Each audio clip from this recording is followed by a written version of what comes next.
السلام عليكم ورحمة الله وبركاته. اللهم صل وسلم وبارك على سيدنا محمد وعلى آله وصحبه أجمعين. عاملين ايه؟ يا رب تكونوا بخير وفي أحسن حال. النهاردة جايلكم بيوم جديد وفيديو جديد إن شاء الله يعجبكم. هنعمل معاكم طريقة الحواوشي بقى في البيت والعجينة برضو في البيت. إيه، بلحمة كده مضمونة وعارفين هي كويس، وهيطلع معانا مستوي والعجينة والعيش بتاعه مستوي جدا. عملته معاكم قبل كده كتير، بس بما ان بقى احنا في العيد الكبير دايما بنعمله كل سنة وانتم طيبين، فيه هصوره معاكم تاني. معايا كيلو دقيق اللي هو متعدد الاستخدامات. كيلو دقيق متعدد الاستخدامات ده كويس اوي. وهحط بقى معلقة خميرة كبيرة، ومعلقة ملح، ومعلقتين من السكر. بس مش هحط اكتر من كده في العجينة بتاعتي، وهعجنه بمية عادي. بس بقى ايه، بنحاول نخلي العجينة طرية شوية وناعمة، مش بنخليها ان هي شادة اوي كده. يلا صلوا على النبي كده يا جماعة، وحطوا لايك للفيديو. هنا بدأت كده اقلب بالمعلقة في الاول، وبعد كده بقى بعجنه بايدي.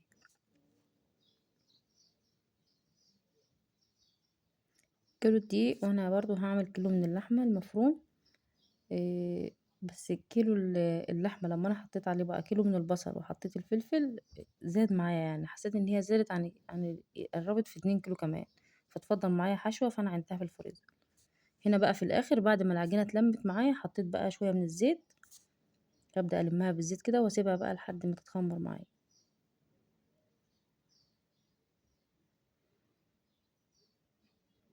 اهم حاجة يكون ملمس العجينة ناعم كده، وتكون طرية شوية مش ناشفة.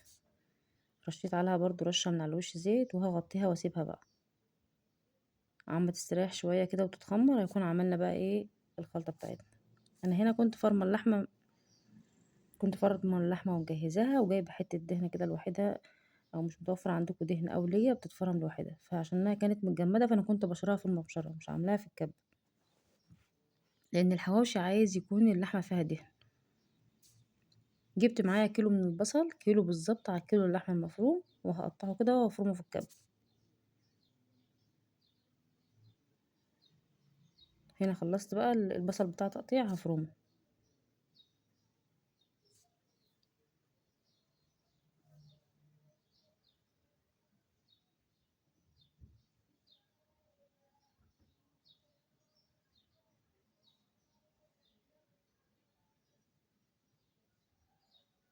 طبعا البصل لما بتفرم بقى في كب، انا مش منعماه قوي، سايباه خشن شويه.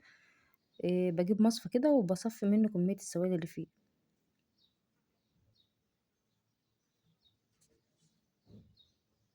هنا خلصت الكيلو بتاعي من البصل.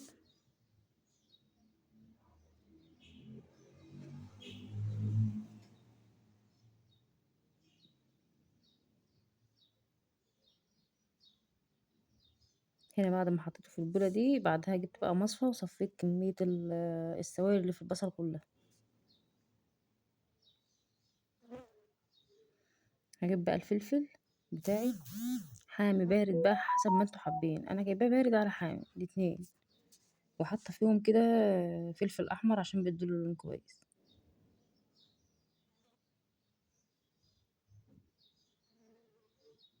كميه البصل هي اللي بتبقى اكتر من فلفل.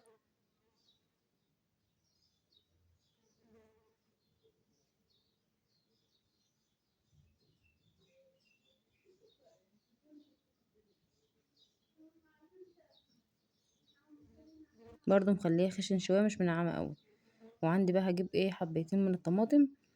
طبعا مش هعملهم في الكب لانهم هيتهرسوا جامد، فانا هقطعهم قطع صغيره كده، بس هشيل القلب منهم. هقطعهم بالسكينه كده عادي. كده كل حاجه معايا عادت جاهزه بقى. لسه الطماطم بس. طبعا الابيض اللي انتوا شايفينه المبشور ده دهن. هنا جبت اللحمه بتاعتي وجبت الدهن بتاعي اللي انا بشرفه في المبشره. والبصل هنا بعد ما صفيت السوائل اللي فيه.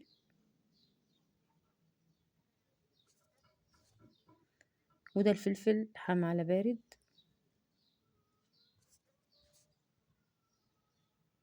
وده الطماطم يعني حبيتين من الطماطم بس مقطعهم من غير القلب بتاعه.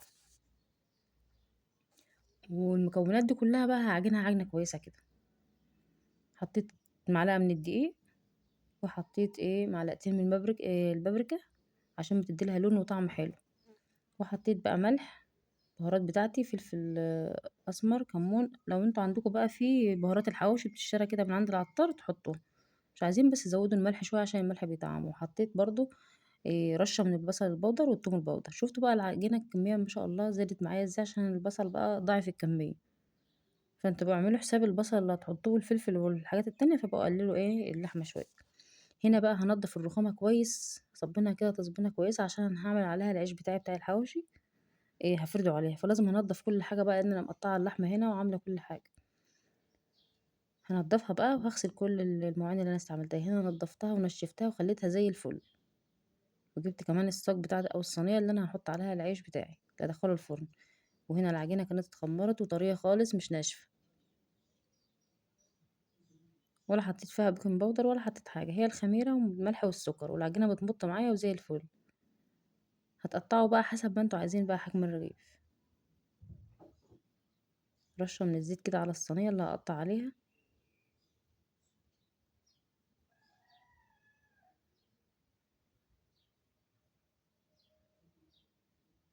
هنا خلصت بقى التقطيع، هبدأ بقى افرد في العجين واجهز.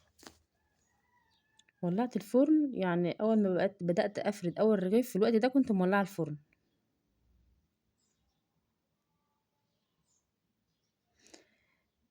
العجينة كانت طرية، انا جيت عملتها النشابة اللي بتفرد العجين دي، حسيت ان هي مش مستاهلة، وكانت كمان بتتقلع مني كده، ما كانتش نافعة. فردت بايدي اسهل، يعني حطيت رشة من الزيت كده على الرخامة وفردت بايدي.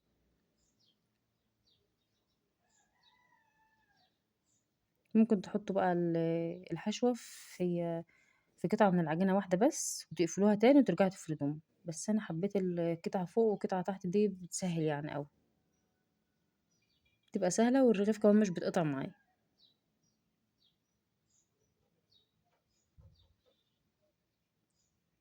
اول ما اخلص بقى الرغيف بحطه في الصينية. ببدأ افرد كده اللحمة مع الطبقتين، وبعد ما بفردها بقفلها كده من الحروف. بقفلها كويس وبفرد تاني. وجبت شوكة كده عشان كمان، مش عشان ما تقبش ولا حاجة، لا عشان نسبة الدهون اللي في اللحمة تطلع كده على الوش، تدي لون كويس للرغيف.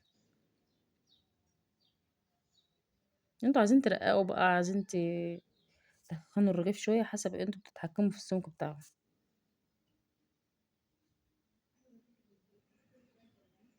متاخدش اي وقت خالص، وفي البيت مضمون وحاجة نظيفة. بقول لكم ان هي بتتفرد معاكم وانتوا بتفردوا الطبقتين، فاللحمة بتتفرد.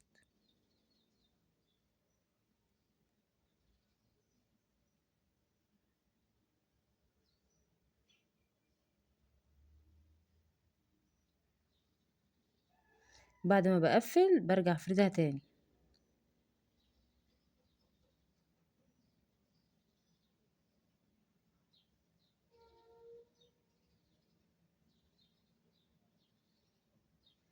وباخد الرغيف كده معايا واحطه على الصينية. هنا كنت خلصت الكمية بتاعتي، الفرن بتاعي كان والع قبلها. حطيت بقى الصينية بتاعته وهقفل الفرن عليها. طبعا لسه في كمية تانية، بس بخلص دي وارجع ادخلها تاني. يعني حتى على الشبكة على طول، ما حطيتش على الصاج التخين. وابدأ اقلب بقى اللي بياخد لون كده، واسيبه بقى يتلدن مع نفسه كده. كانت ريحته ما اقولكوش بقى ما شاء الله، والطعم حاجة تانية.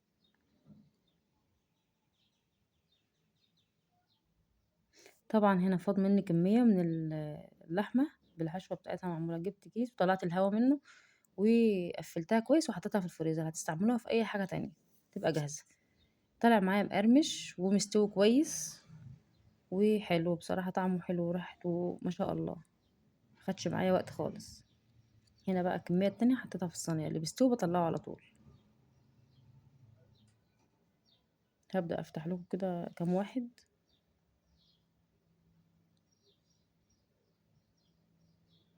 شفتوا ما شاء الله، وكان لسه سخن كمان، العيش مستوي واللحمة كمان مستوية.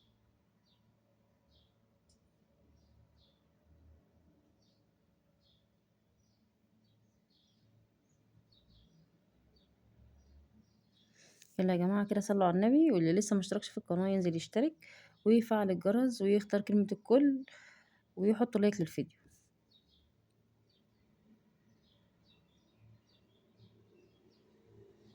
طبعا هنا العيال بيحبوا معاك كاتشب، فانا جبت لهم الكاتشب معاهم، وجبت كمان حاجه ساقعه كده عشان ايه تبلع العيش.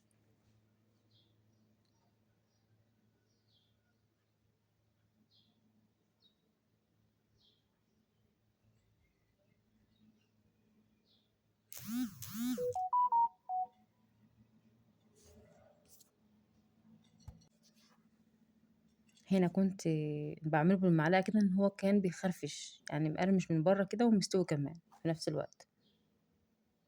شفت اللون بقى والحلاوه ونسبه الدهن اللي فيه هي اللي عطوله اللون الحلو ده واللمعه الحلوه.